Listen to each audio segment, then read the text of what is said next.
Good evening and welcome to another episode of Fresh Natural Live. I hope your Monday's gone well and hopefully you had a great weekend. Mine was busy and productive as usual, but I did sneak a little rest in. Of course, I got a new toy. I don't want to call it a toy. It's a new health device. I moved an infrared sauna in my house, and so I've been using the sauna lately. So that's been a joy. I'll tell you about that on another show. I think we've talked about the benefits of infrared sauna therapy, and we'll kind of continue that conversation down the road. Tonight, we have a very, very special guest, a good friend of mine. I'm not even going to waste any words with an introduction. When I come back after our show intro, I'm going to give you an introduction that is going to be very appropriate. I'm going to let her introduce herself in a little video clip that we have of her. So I want you to sit tight. We have a great show tonight. We're going to be talking about healthy treats for Thanksgiving and Christmas. And I think you need to know all about this because we don't want you having, a heart attack or stroke. This time of the year is the peak time of the year for people getting sick, whether you're getting flu or COVID or heart attack or stroke, or the number one time of the year for getting a heart attack is around Christmas Day. And we're going to talk about why that is the case in a minute. So hang on. We got a great show for you tonight.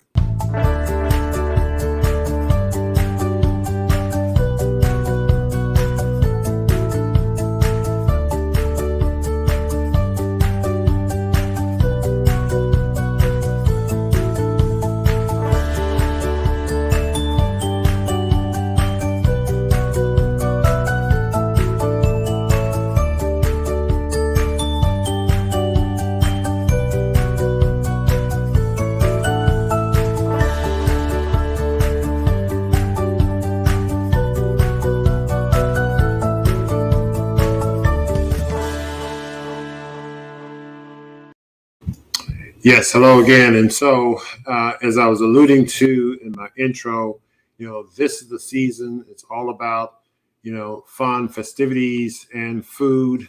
Families get together, people, get together. They reminisce about old times. They look forward to new times. They have joyous times.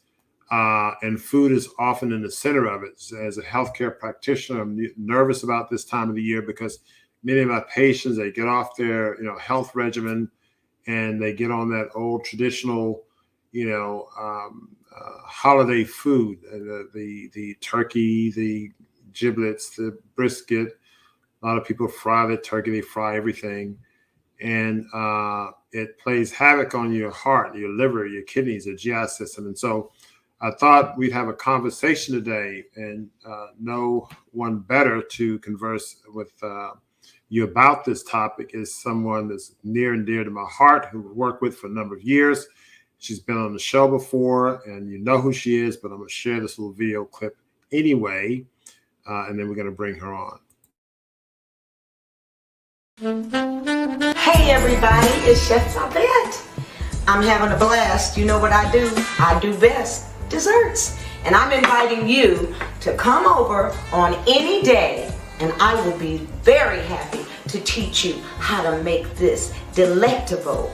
And we call this Chef Babette's Blackberry Blueberry Cobbler. All right, so this is what we're gonna do. We're gonna first saute. I'm using tempeh today. Okay. All right, a little bell pepper. Can we start, Chef? Yeah. Green onion, please dig in. Okay. And so you have, but you don't eat anything unless you promise you're gonna be like, Oh, okay. yeah. They'll like it. They'll So, like it. okay, so what we're gonna do is we're gonna dump our tempeh in here. Okay. Just And a little bit of oil. And I'm not using oil actually. Okay. And because if we get it hot enough, we can just take the Delicious. Isn't it? See, say it louder, louder, louder. They're saying it's delicious. Whoa, So whoa, anyway, whoa. This is incredible. Isn't it? It's like Wow. cheesy. All right, so Wow. then we're gonna. Oh, this is Bragg's liquid amino, so I'm I love using this liquid amino. instead of salt. Yeah. So can we just mention something? Now I hope you're okay with this. I'm okay with it. How young are you? I'm 66. No way. Please step back. Everybody. No way. What? What? Oh, yeah.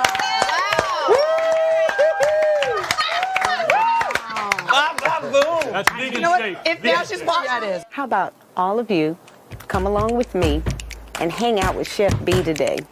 We're going to do a real great workout in the park. Working out is about breathing, it's about pushing, it's about taking yourself to your max. Life is not complete unless you move. Most days, however, I am at Stuff I Eat, banging it away at least until opening. And then the rest of the day is mine. I'm gonna go to my favorite health food store and we're gonna pick up some items because I've got a group of friends that are gonna come around today and we're gonna sit back, chat, enjoy ourselves, and eat some of my delectable delights.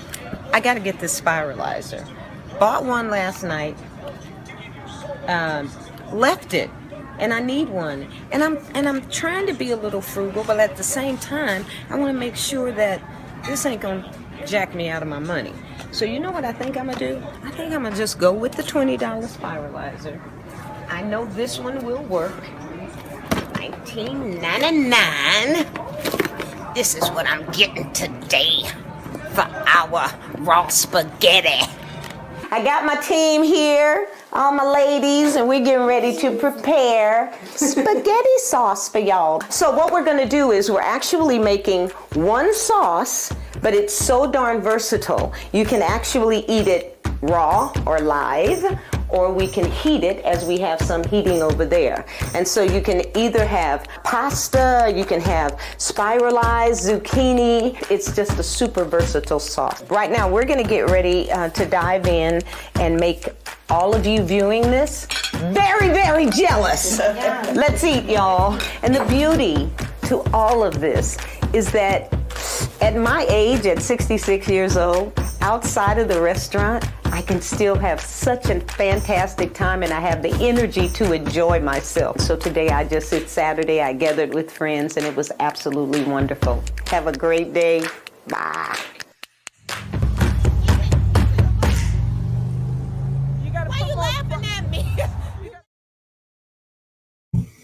Okay, I love that video. I love that video. So, of course, you know, we have Chef Babette as our special guest today, and we're going to be talking about holiday meals. Part one, we're going to talk about the traditional food and, you know, what's in it.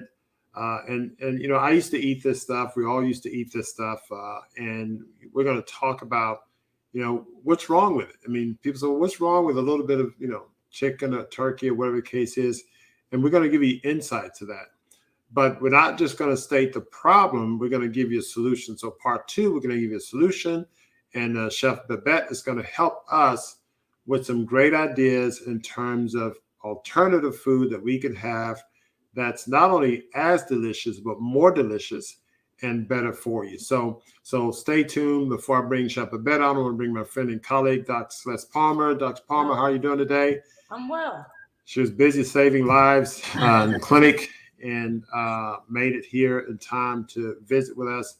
But without further ado, Chef Babette, how are you doing today? Welcome to the show. Oh my goodness, I am great. Celeste. Hi, Hello, how are you? I'm wonderful. It's so good to see you, and always good to see you, Doc. Yep, the pleasure is always mine. It's all mine. So, I you know, we showed the end of that video with that little tired dance I did. That's okay. They got the right perspective. That's all right. And it's all you. No, you know, I'm going to jump right into this because, you know, this is the time of year where we celebrate. And, you know, celebration and family and fun, it's what it's all about. And oftentimes, you know, I have to tell patients, well, you can't eat this, you can't eat that, etc. And it's a big problem for them because there's a psychological component to it.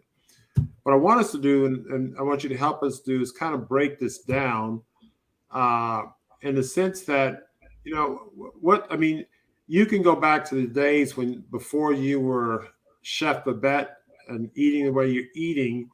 When you ate the traditional Thanksgiving food, I can look back when I ate the traditional Thanksgiving food, same with Dr. Palmer.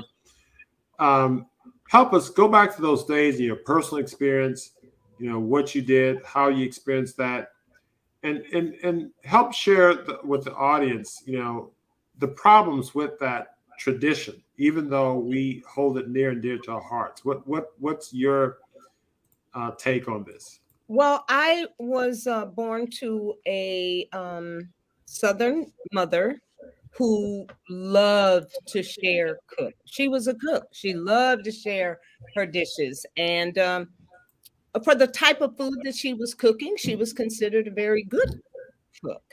However, I was I didn't do very well with the standard American diet. I was a child that had eczema. I suffered with asthma. Um, Food digestion was always a challenge for me, even when I was a very young child. I always had gas, always had gas. There were certain foods that I just could not tolerate because they always made me sick. I can remember when I decided I wasn't going to eat chitterlings anymore. I said, I'm not going to eat them anymore because I think I'm allergic to them. Because every time I ate chitterlings, I was so sick afterwards. But I didn't just eat the intestines of a pig. I also ate greens. I also ate yams filled with sugar. All the stuff that went along with that. So Thanksgiving was always a day when I suffered at the end of the day.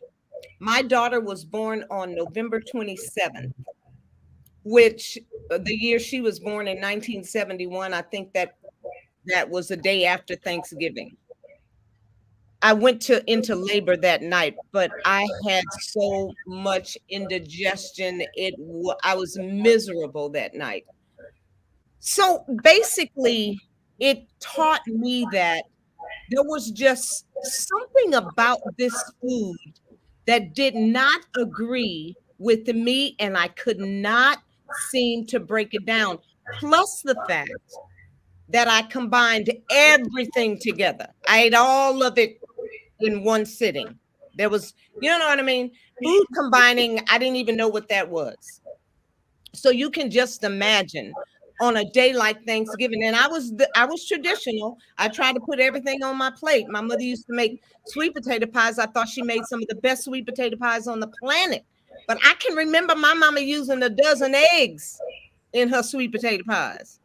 And my mother used so much refined sugar in Kool-Aid and it poured out like syrup. My mother's spaghetti sauce was so sweet with sugar, you could drink milk with it. It was almost like a dessert. So on top of all of that, the grease, the fat, all of that, I was addicted to sugar. So can you imagine? I've got the sugary, my mother would make me a whole sweet potato pie just for myself. And I would sit there and I would eat that whole sweet potato pie. I love sweet potato pie. Baby, I was one sick sister during the holidays. I was always sick afterwards. When I met my husband, Ronald Davis, in 1990, that is when my world changed. He gave me 2 books to read, Fit for Life by Harvey and Marilyn Diamond, The Mucusless Diet Healing System by Professor Arnold Ehret. I read those books, started practicing what they suggested in those books, and my world began to change. And that's kind of how it was for me back then. I'm muted.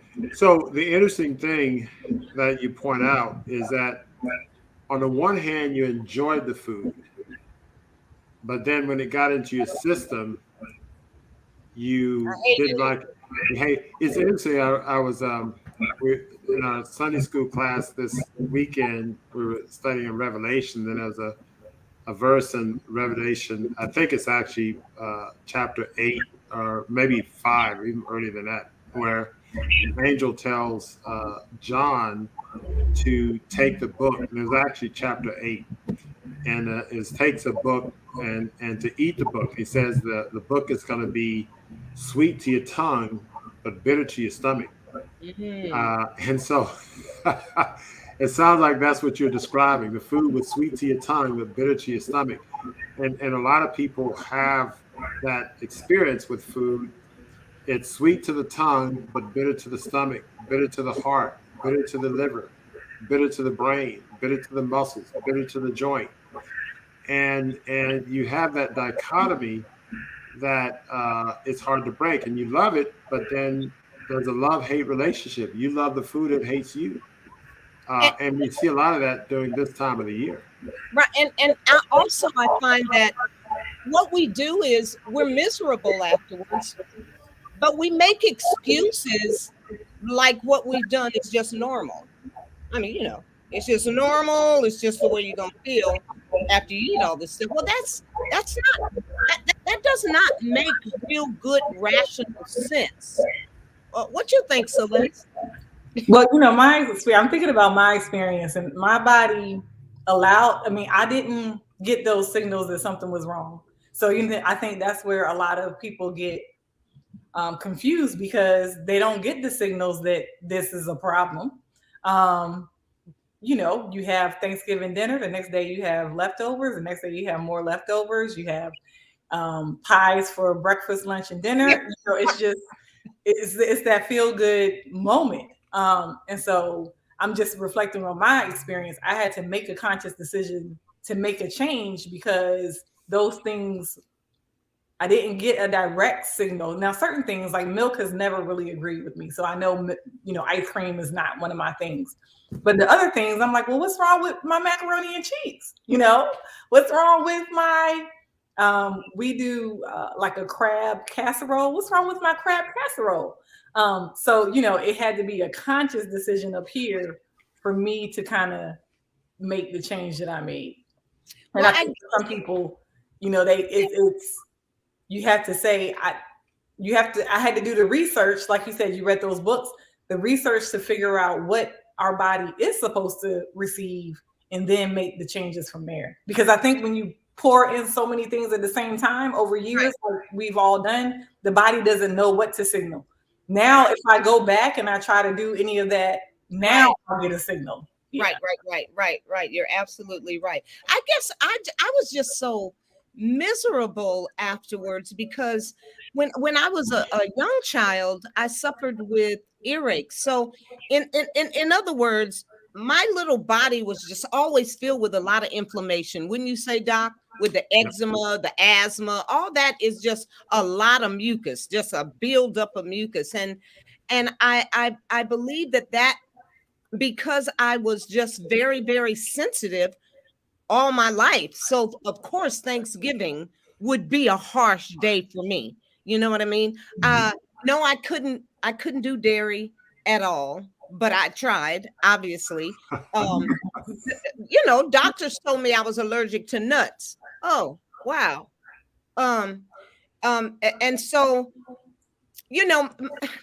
it was kind of hard with everybody else, because my family, my mother felt like if you weren't eating the way that she prepared food, you're going to be too skinny, you're going to be sickly. And I'm like, no, sickly is after I eat all that stuff. That's when I'm getting sick. And I loved my mom, and that was her thing, sharing food, but she just had it all wrong. When my mother made her transition, I found something in my mother's drawer.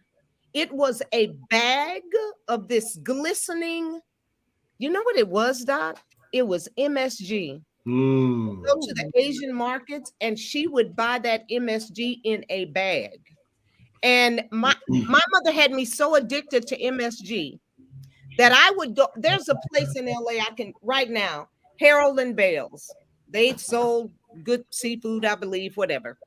I can remember taking my MSG in a little plastic bag, because Harold and Bales did not use Accent or MSG in their food. And I knew they didn't, because I could taste it. Shame on them. I would sprinkle MSG on my food. Oh wow. That is from whence I came. Wow. That is where I came from. Wow. You know, so of course I had to make changes. I had to figure out another way to nourish myself. When I read Fit for Life, they taught me, Fit for Life did not say you need to be a vegan. Fit for Life said you need to learn how to eat. You need to understand that there are 3 different categories to fruit. You got your sweet, you got your acid, you have subacid.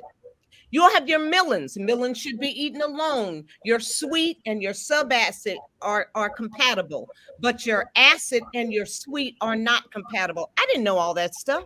But knowledge is power. Knowledge will bring us to a point where we can now begin to heal. I didn't believe that traditional food was all that, because it just made me feel ugly all the time. Now, Celeste, you were lucky. You got a chance to enjoy it, and you didn't feel the way that I felt. I felt miserable every single time. So, yeah, go ahead, Doc. Well, it's kind of a double-edged sword, right? So if you get sick immediately after eating it, you're probably one of the more fortunate people, because you have that constant reminder. And at some point, you just tired of getting sick, and so you found an alternative. Doc, I would get constipated and have to dig the poop out of me. Oh my goodness. No, Doc, I just kept eating it because I didn't know any better. Well, you're right. You're right. I felt like crap. You're right. But see, here's the thing, though. You had that constant reminder. So once you learned differently, you had 2 things working for you: the newfound knowledge and the sickness. And once you got relief, it's like, okay, it's hard to go back there. The people that we have perhaps the hardest time with is that, they're sort of sick, but not super sick. And then they get better. They may have high blood pressure, the cholesterol's up, but they can still eat the food and not, feel horrible. Right. And those are people will have trouble with, because you can have a heart attack and you have a stroke and all of that, but you don't feel bad right after eating the food. And so that's a proximate cause. Lori is talking about proximate cause. So there's no associated proximate cause of eating the food and causing the illness. You eat the food today and you had a stroke last week, and have a stroke in 2 months from now, but you don't associate that with eating the bad food. You had the blessing of having immediate association with eating the bad food. So once you learned different, then you had a constant reminder and encouragement to stay on the right path. I remember eating Thanksgiving meals, and I was a big eater. I mean, oh my goodness, I was a big eater. And so I enjoyed the food. When Christmas, we didn't have presents someday. We could have, that didn't bother me. We had food all the time. Presents, what's presents? I want to eat. So the thing is, I would always eat. And I remember on Thanksgiving, we'd eat a big meal. And of course, you enjoyed the meal, but then I always enjoyed eating the meal after. I mean, you kind of have 2 meals or 3 meals that day. And then you'd be watching a football game, falling asleep in front of the TV. And, there's a sedative effect of all the processed carbohydrates and whatnot. And Dr. Palmer, I want you to share with us what your experience was in your training in pediatrics in terms of how to use sugar with, I mean, we've been wanting to mention this, but the power of sugar. I mean, you've shared this with me before. Yeah, I was going to say too, the issue in pediatrics is that they don't, because they're so young and the body is so forgiving, they don't get signals. And so when we talk about changing what we're putting in our body, the kids are kind of like, why? That makes no sense to them. But sugar is becoming, I try now to talk to parents when we're starting off with feeding these babies, feeding them vegetables first. And holding off on even natural sweets, because once you get the tongue kind of used to the sugar, then it becomes hard to break that. And then, as we know, sugar allows the gut to grow more yeast, and then you become sugar addicted. And so I think that's what's happening with a lot of these children. And then just from reading about sugar and the dangers of sugar, is actually toxic to the body. It creates, it dehydrates the body. It also creates memory loss in the children. I mean, they you might tell them to do 3 things and they might remember 2, and then they move on. And, you know, people kind of see that as, oh, he's just a kid, but children are supposed to remember things. They're supposed to have the best memory. But the children are truly sugar addicted now. And, you know, we joke and say hot Takis and things like this, but these things are very damaging to the children's system. And there's actually a movie that I watched years ago on Netflix or something like that. It was called The Truth About Sugar. It was something about sugar, it being a conspiracy, it being something that is known to be a toxin to the body. But it is a major industry because it makes a lot of money, because you can cover things up with sugar, things that don't taste good. If you put sugar on it, it's going to taste good and people will eat it. And so sugar has been used to get people to eat more, and also to eat things that otherwise they may not naturally like the taste of. So, I mean, it's being used against us. Now, in its natural form, in the sugar cane, in the plant, it's fine. Yeah. But once you pull it out of that plant and concentrate it, now it's a drug to the body, and that's how it acts. But then you have high fructose corn syrup. You have all of those things that are just completely and totally unhealthy for us. And then they put sugar in so many of the products that we purchase. I can remember going to Savon's looking for a jar of organic peanut butter, and every jar had sugar in it. And so my only reason for them doing that is it's so highly addictive. Yes. That you're going to have people coming back for it. And Doc, there's another thing that I find to be real nuts right now. We as a species, the human as a species, having to medicate oneself after they eat is nuts. And I don't care whether you feel the effects of the food you're eating, but if you got to go buy you some Tums, or if your doctor's got to put you on some type of a medication to help you digest your food after you eat, there is a problem. Because this God did not make a mistake. This is so highly intelligent. If you give it what it is supposed to have, it handles itself. I should have had no reason to be digging poop out of myself. I couldn't get it out because of the way I was eating. And I'm being perfectly honest and candid with you. I was constipated miserably. Yeah, I think you're exactly right. And I like the comment you make about the need to take medications after you eat. And I would add to that, maybe you have to take medication before and after. And listening to you talk reminds me of that it's a little jingle. Just a spoonful of sugar helps the medicine go down. I mean, you got two poisons. So true. That you're giving the kids, a spoonful of sugar and medicine. And so, I mean, it's just outrageous, but you're right. And our perspective on life is so distorted. And I think it reaches a peak level of distortion at this time of our lives, the holiday season. Now, frequently the excuses I get, people say, well, you know, it's the holidays.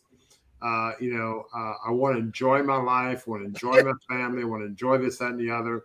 You know, I have patients in the hospital right now who have heart disease and all, and they're not enjoying their families. A heart. And I was sharing this with a patient. It was interesting. It was a patient who had just had a heart attack. And his story was they had a heart attack. It was he and the wife were getting ready to go to a dinner, and he had a heart attack. And so, you know, he had recovered, and we were in the office. We would talk about detox, and he would say, well, we have to go on a vacation or some trip, and we can't start the detox now. Maybe start when we get back. Started afterwards, yeah. So I told him, I said, and I had forgotten about his particular story. And I said, well, look, heart attack, I should say stroke won't wait. You know, heart attack won't wait. Heart failure won't wait.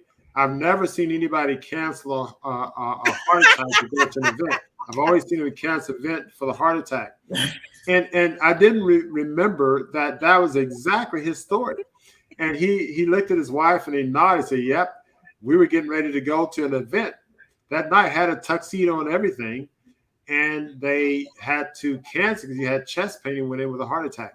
So what I try to convey to people is that yes, this is a special time, and yes, this is a time that you need to enjoy the company of your loved ones, but you really need to do it responsibly. They say drink responsibly. Well, here you need to eat responsibly. And eating responsibly is healthy, natural food that's ideal for your body. And you may have to go through trouble figuring out alternative meals for these special holiday treats. But that's in part why we're here today, to help give you some solutions, some ideas, because hopefully this message will reach a number of people, and maybe we'll prevent one heart attack or one stroke, one COVID attack or one flu attack. Because yes, what you put in your body predisposed to infection. If you eat trash one day and you sniff a little flu, you get fulminant flu and end up with pneumonia. If you eat trash one day and sniff a little COVID, you may get severe COVID infection. So these bad foods has an adverse effect on your health, and they will put you in a hospital. And in one bite, one drop, one crumb can make all the difference in the world. And so as we go to break, I want to, Dr. Palmer, any comments? Can I add something? I think what we a lot of people will say, well, my grandmother ate like this, or, when I grew up, I ate like this. And what we have to recognize is there's been a whole lot of changes in the food, for one. Thank you. The high fructose corn syrup wasn't a thing when we were growing up. Yes. GMO wasn't as big of a thing either when we were growing up. The factory farming at the level that it is now wasn't as bad as it is. So things have progressed exponentially over the last few years. And also our human understanding of what food is and what food does has changed. So I think a lot of people see food wasn't essential. Eating wasn't essential as it is now. Now everything, when we come together, any kind of function, birthday parties, weddings, meetings, food has to be at these functions in order for it to be considered a good function. And everything wasn't food centered before. And so now, when back in the day, we had Thanksgiving at Thanksgiving and Christmas at Christmas and Easter dinner at Easter. But now we have these meals every day. We have these, we have Thanksgiving, Christmas, Easter, New Year's every day. Because we're eating this volume every day. And I remember reading a book years ago, it's about 15 years ago now, that said that they are teaching humans to eat more volume. And that was with the supersizing and things like this. It's not that we needed that volume, but it was a selling point. So they're teaching humans to eat more volume as a selling point. And at the time, I was thinking, oh, that's not going to work because your stomach can only take but so much. Oh. But little did I know, the stomach, will accommodate, and our body will accommodate whatever we continue to give it. And so there are many changes that have happened over the years. So we can't compare even 10 years ago to today because it's a totally different world. I love that. I'm so glad you brought that up. My mother used to say when she was young, when they raised chickens, they raised their chickens to maturity. They didn't give them growth hormones. They didn't do all that kind of stuff. And my mother said prior to cooking a chicken, they would actually feed this chicken. There was something, cod liver oil. I think they fed this chicken. They fed this chicken something prior to try to clean it out, prior to slaughtering that chicken and serving it to the family. And they didn't have chicken every day, and they didn't have pigs every day, and they just didn't eat like that every day. But you're spot on, Doc, when it comes to the way that we're handling our food nowadays. You're right. All those things were not available to us back then. And so food was a lot cleaner, if you will, than it is now. It's so riddled and laced with chemicals and all this kind of stuff. We give our babies dyes in the morning, refined sugar in cereals. That cereal is candy and it's poison. So you send them off to school after eating a bowl of poison and you expect them to get there and be okay.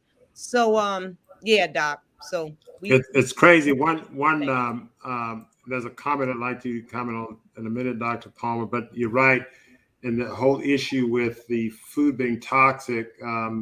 There's some researchers, and I think it's Dr. Pai actually, his group looked at the so-called meat in I think maybe 15 different fast food chains, and you got burgers and whatever, but they found that only in those fast food burgers, and I think there was some other fast food they looked at, only about 3 to 15% of that food was actual animal protein.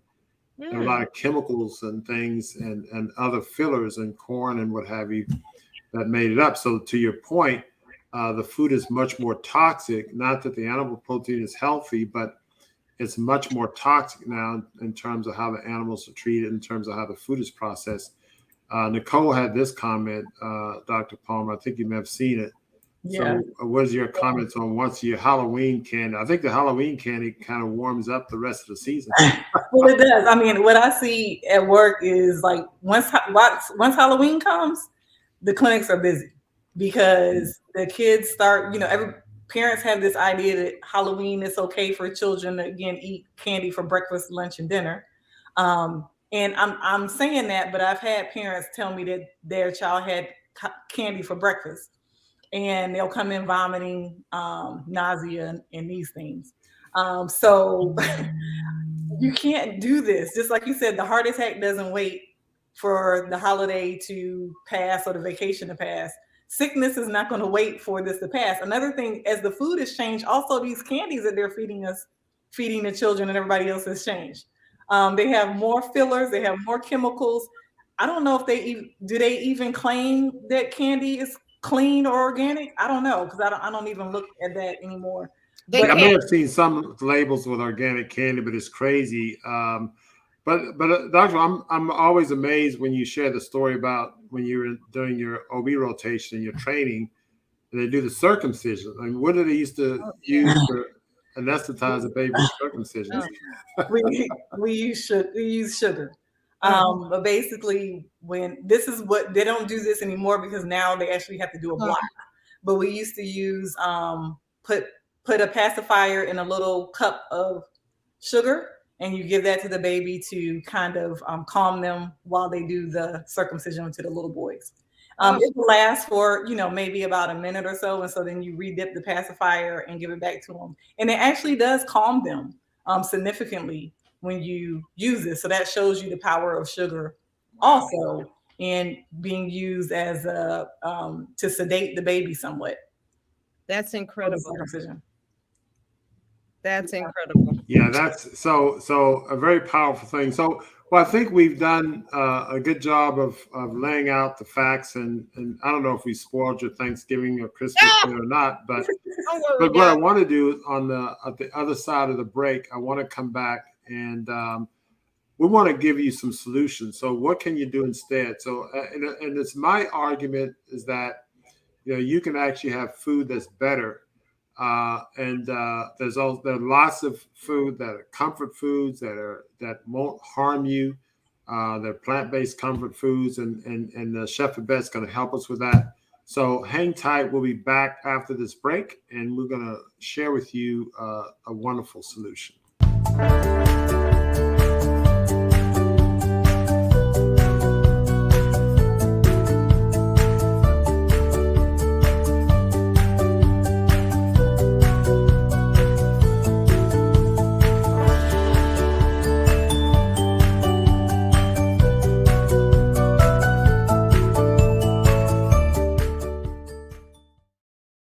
A couple of interesting comments that came. Someone had a birthday October 1st, and they get out of control. But the Queen Mom 1 says, "Hi, Chef Babette. I love your beautiful photo shoot at 70. I intend to look." Oh wait, that's a nice comment, but there's the other one I want to see. Oh, here's this. Dan Little. So it's sugar season. In the U.S., we have candy holiday, followed by pie holiday, followed by a season of cookies, and then a booze holiday. Oh boy, so that's great, great. Thanks, Queen Mom, for your comment also. So what are some help us out, Chef Babette? What are y'all planning at Stuff I Eat, or what recommendations do you have for our audience in terms of good alternatives that we could have instead of the usual dead animal flesh, sugar, and cow pus?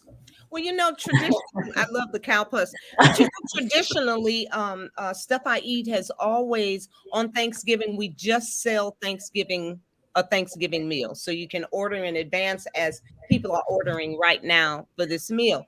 And I either y'all ship? Huh? Do y'all ship? Can you ship me a raw Thanksgiving meal? Yeah, I'd be happy to, Doc. I do a raw version of Thanksgiving, and I do a cooked version of Thanksgiving. And so like with our loaves, rather than serving a lot, some people are okay with tofu, soy. It's amazing to me how we can eat animal intestines and animal livers, but miss me with some tofu. Give me no tofu. But that's how we roll. I don't know. But so what we do is we make our burgers out of walnuts. And so what we've done is we've created a loaf that we make. Now with the loaf, I use mushrooms in it, different types of mushrooms in it. And I also use a vegan cheese in that loaf. So what we do, a little bulgur, just to make it sturdy enough so people feel like they're having a meatloaf.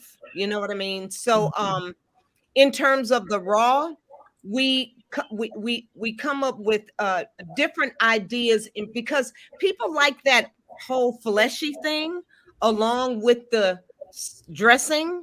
So now you have to, we're on jackfruit now. So, just let me think I'm eating some meat. I just need to eat some flesh. So basically, we just substitute everything. Our dressing made out of cornbread. I use buckwheat flour. It's non-gluten. You know what I mean? So therefore, and all my cornbread is made with a non-gluten flour, buckwheat. So we make our stuffing out of that. Because come on, gluten is really giving us a rough time too. I mean, we have to be careful with that whole gluten thing. Today I made somebody had challenged me. They were saying, I'm not going to tell that. I'm not supposed to share that. So just forget I said it. But I did make a blueberry cobbler today out of a product that normally you wouldn't even think about using. But I need to share this recipe, so I can't tell it to y'all right now. I didn't need to share it with the company whose product I use, but I really wanted to share this because it was so amazing. I made a cobbler out of this product, and I would have never done that. But I take secret emails. That's okay. I know. I'll hook you up, Doc. I'll make sure. But yeah, so and you guys know that we decided to just go ahead and use the agave nectar in place of any type of sugar or any other sweetener. The agave. And remember, dessert is dessert. You're not supposed to be sitting up eating dessert every day, all day long. Dessert is still dessert. But in some cases, it doesn't spike your blood sugar like other sweeteners can do. So that's why we use the agave nectar. I make yam pie either raw or cooked. If I'm making raw, then I take raw yams with cashews, blend them up, season them with everything you'd put in a regular sweet potato pie, and freeze it. That's my raw sweet potato pie. If I'm going to make the cooked sweet potato pie, I don't have to use 9 million eggs in it. It's unnecessary, people. You can use a little baking powder, baking soda. If you want, you can use some arrowroot powder, but you don't even have to do that. You boil your potatoes, you use your sweetener, you use your nutmeg, you use your whatever oil it is you're using, which we like to use coconut oil. Mix it up, put it in the oven, cook on low, and you got yourself a sweet potato pie. So, we have figured it out, and people are very, very happy when they come in. And you know, veggies, you just do what you do with veggies. I never did grease my vegetables up, dyed, laid to the side. No, a whole bunch of grease. No, thank you. No. And just remember, the only way you can clog those arteries. So you have to come up with alternatives. Just remember what clogs the arteries. Just try to remember what clogs the arteries. Because for some reason, when people tell me they eat real good, they always say they eat fish and chicken. I'm just trying to figure, I'm not trying to get no clogs. Because if you got clogged anywhere, you got clogs everywhere. So just remember, you don't want to clog your arteries. Now, those are great alternatives, and I'm gonna share with you though, Doc. I gotta put that down so people can actually see what I'm doing. It's one thing for me to say all this stuff, but I need to be able to let them see me doing some of this stuff.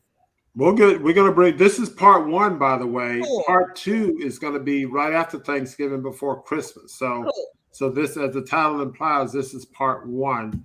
Dr. Palmer, you want to add anything to that? Those comments? I told Chef Babette I have a little quiz for her. Yeah, go give me a test. Yeah. I actually wanted to comment on the sugar season comment that we had up above, because I think what people don't recognize, and sometimes I'll say this so that it kind of ties together. We all know that now our vitamin D levels are low because we don't spend a lot of time outside. And we know now also that vitamin D is connected to our immune system, right? So if our vitamin D levels are higher, our immune system is functioning at a better capacity. And so we also know that in places where the sun doesn't hit the earth at a certain angle, and also certain seasons, that our vitamin D levels naturally go lower because we're in winter months here in the United States. Well, in the United States. So we already know that we're more prone to get sick in those winter months when the vitamin D levels are getting lower because the sun is hitting the earth at a different angle. That's one. And then, so now we have flu season on top of that. So we're already more prone. We're not getting outside. Our vitamin D levels are low. So then we're taking in more sugar. So this is actually the worst time of the year. If we're going to take in the sugar, this is the worst time of the year to take in extra sugar, because our immune systems are already getting a hit from us not spending time outside. And we don't spend our time outside because either we're working or also it's cold. But, you know, my point is, this is the worst time of the year that we choose to eat the cookies and booze and the cakes and everything, because it's a situation where you can't help but get sick, because we're open to sickness now. Thank you for that. Yeah, that's and you're right. It's and what people don't understand is while they're having festivities, you mentioned the immune system, your vitamin D is low, as you say, and like you say, the sugars worsen your immune system, and then you have the alcohol and all of these other things are just tearing your system down. It's just amazing that people live through the season. I mean, it's amazing that you don't have just sort of a mass casualty wipe out half the population, just the way we destroy our bodies. And so it can be a little bit challenging to the body. And it's no wonder why this is the peak time of the year when people get, sick for all sorts of reasons, whether it's an infectious disease or, acute event. Not to mention there's stress, there could be strife with family members, and people are missing loved ones who died from previous holiday seasons. Yeah. And then there's loneliness because, again, today's the 15th. Yesterday is the 1-year anniversary of the death of my father. And so, this is the time of season where you are celebrating death anniversaries. And so then, people are missing spouses are missing loved ones they've been married to for many years, and so on and so forth. So we want to make people mindful of these things. And so, yes, it is more about eating, but it starts with how you nourish the body. You want to fortify your body so that it can withstand the physical stress of the emotional time, the hustle and bustle of the holiday season. It can withstand the physical stress of the winter months, other people being sick around you. If you boost your immune system, you're less likely to get sick or less likely to become severely ill if you get sick. So it's really a very important reason to start to change your diet during the season. This is the best time to detox, on Thanksgiving Day, Christmas Day. The first boot camp we had, by the way, started in the holiday season, and they detoxed on Thanksgiving and Christmas and went through Thanksgiving, Christmas, and New Year's. Our very first detox boot camp, and they did very well. And so it's really a double whammy, because not only eating healthier food, but you're avoiding the more toxic food that you would have been eating. So it's almost like a double benefit to detox during this time of the year, even though you say, well, it's not, I'll wait to the new year and make my New Year's resolution, which I'll break in 5 days. No, start off with this momentum, start your detox on, Thanksgiving Day or the day before Thanksgiving, and ride it all the way through the holiday season, but find healthy alternatives, and you'll definitely benefit from that. So anyway, what I want to do is now get to our little quiz here. So Chef Babette, you are on the spot, and the name of this game is Name That Meal. So what do we have here? That looks like, is that Chef Babette's food? Whose plate is that? Where'd you get that plate? Somewhere on the internet. Tara, do you see my glasses over there on the bed? I'll throw another one up there. Oh, that's Chef Babette's tacos. He's showing Chef Babette's food. You talking about? No, you're not going to leave me because I'm almost done, Doc. I got to go. I know. All right, just a few more. I'm in somebody else's house. Oh, that looks like Doc. Doc. I have 9 more minutes. Fun. I don't have my glasses on. I don't even know what that is, Doc. So I flunked the test. How about this? I don't know what you're showing me, Doc. I need some glasses. Should I run off and get them? You want to start the pictures over? Sure, you run off and get them. We got about 8 minutes.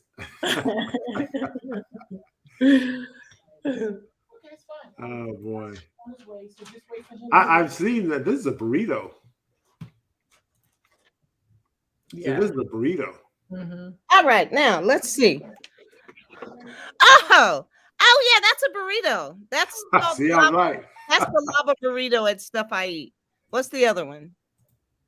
Oh, that looks like, is that a creator salad? That might be I think it's like a house salad. Yeah. I'm gonna go back to some of the earlier ones. Oh yeah, that's tacos. And yeah, that right there, that looks like some type of corn mac and cheese. No, this is mashed potatoes. It's got yams on it. Looks like it's got dressing on it, cranberry sauce. Wow, whose plate was that, Doc?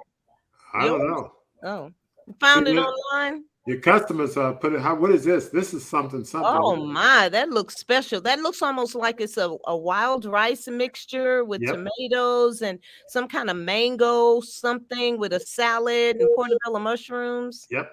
I'm getting hungry. All right. Fast forward. A couple more. This is something. Oh, that's a soul food platter.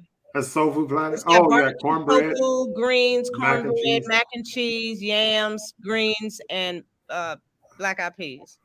I give you just a few more. Doc, where you getting all these little pictures? That looks like maybe nachos. Oh, yeah. That's another soul food. What is this? That's one of my desserts. That looks like maybe sweet potato chocolate. Oh, wow. Another taco. Doc, done with these pictures, Doc. Really? Okay. Well, so what I wanted to give our audience just a little visual taste, if you will, of what can be done is creative. These are savory foods that can help you enjoy your holiday and not miss out on savory food. So as we close out. But I got one point, Doc. Oh, sure. I need to know, turkeys are so expensive this year. Y'all gonna have to have chicken and stuffing. Oh, really? Yeah, turkeys are way crazy price this year. They've gone up like How much are? I mean, I've never bought a turkey. I heard they've gone up. I've forgotten the percentage now. I don't want to lie because somebody will just be like, Chef Babette, that is not the truth. But I just heard that the turkeys are going to be so expensive that people are going to be eating chicken and stuffing. So why don't you just step out of that, make you some stuffing, find you some tofu or some Impossible Burger and have that with your stuff and forget about the dead birds. Don't eat that. I think you're right. I'm going to comment on. Here's a comment from C. Moore. Coconut oil is full of unhealthy saturated fat. The saturated fat in the coconut oil, the molecular structure of that saturated fat is different than the molecular structure of saturated fat in animal protein. So even though you have saturated fat, and some plant foods have saturated fat, small amounts, coconut oil does, but the saturated fat in the coconut oils is molecularly different than the saturated fat in animal protein. So all saturated fats are not equal, and you don't get the cardiovascular events as you do with animal fats. Now, overly processed oils can be problematic, but I just want to point that out. The molecular structure of saturated fat in coconut oil is different than animal protein, so you deal with a different molecule. Thank you so much for clarifying that. And then someone, Queen Mom 1 says turkey is a good replacement. There you go. For the turkey, that's an excellent replacement as you go. Dr. Palmer, any final comments? No, I mean, I just, want people to come up with new traditions. I mean, I know that we love eating and it's entertaining and it feels like, you're satisfied and it feels like love and it makes you happy and it makes you home. But we have to start creating new traditions for the children because we're headed into a dangerous space with our health. And the things that I see occurring in pediatrics is alarming to me because it wasn't happening just 10, 15 years ago. And so it's just time for us to come up with new traditions and not being so food centered. Make the holidays more about, telling stories, getting to know each other, playing games, let's incorporate these type of things instead of everything being about food. Yeah, I think you're right. I like the whole idea of creating new traditions because, these old traditions are very problematic. And with these traditions, we're handing out traditions of, kidney failure, tradition of heart attack, tradition of stroke, tradition of dementia, tradition of diabetes. And so we want to get rid of those traditions, and it's getting worse and people are getting sicker at younger ages. And I like the idea of creating new traditions. That's a beautiful thing. Chef Babette, you have the final word. Well, I just want all of my brothers and sisters out there, my human family out there, to be a little bit more conscientious this year and practice self-love and self-care. And whatever it is you consume, make sure that you're not going to harm the number one person in your journey, which is you. You're not going to harm yourself by ingesting it. You guys know, you deep down inside, you know what you should and should not be eating. Just do better. Do better. Do better for your planet home. Do better for the animals we're talking about. And please do good by yourself.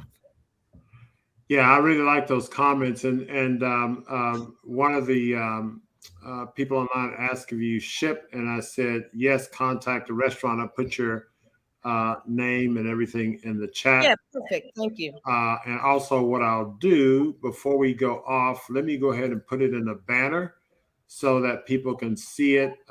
If you sign on, let me just add a new banner here.